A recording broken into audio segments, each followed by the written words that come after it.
Bu kağız tut ağacının qabığından hazırlanır.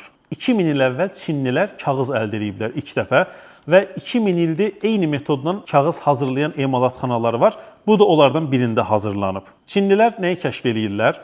Tut ağacının qabığını soyurlar, sonra bunu qaynadırlar suda, uzun müddət saxlayırlar. Sonra bunu çəkiclə döyürlər, xəmir kimi olur. Atırlar suyun içərisinə, orada suya qarışır və süzgəclərdə onu çıxardırlar. Bunu qurudurlar, presdən çıxır, mərmərin üstünə vururlar, qopardırlar və belə bir kağız alınır. Bu kağız 1000 il boyu parçalanmadan qalır. Məsələn, burada dəftər var. Bu çox keyfiyyətsizdir. İndi yazılan kitabları da 100-200 ildən artıq saxlamaq olmur. Saralır, çürüyür, xarab olur. Bəşəriyyət tarixini dəyişdirən icaddır bu. Mən bunu Səmərqənddən aldım. Səmərqəndin içərisində bir yer tikiblər, turistik kənd. Tarixi İpək yolunu canlandırırlar orada. Gedib girirsən, bildiyiniz belə hündür qala divarları tikiblər. İçəridə bir tərəfdə bunu hazırlayan emalatxana var.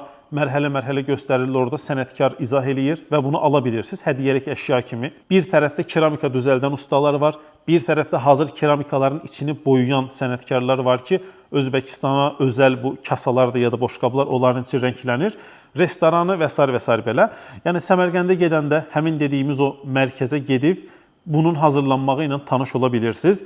Biz də xatirə üçün gətirmişik. Bu hissə də sənətkarın imzasıdır burada. Möhür kimi vurdular. İndi bunu çərçivələdib bir kənardan asacağıq ki, studiyamıza gələnlər 2000 ildir eyni texnika ilə hazırlanan kağız necə olursa bundan toxunub tanış ola bilsinlər. Bu videonu da kitabla, vərəqlə, qələmlə, oxumaq, yazmaqla maraqlanan tanışlarınıza göndərin. İnanırıq ki, onlar üçün də çox maraqlı olacaq.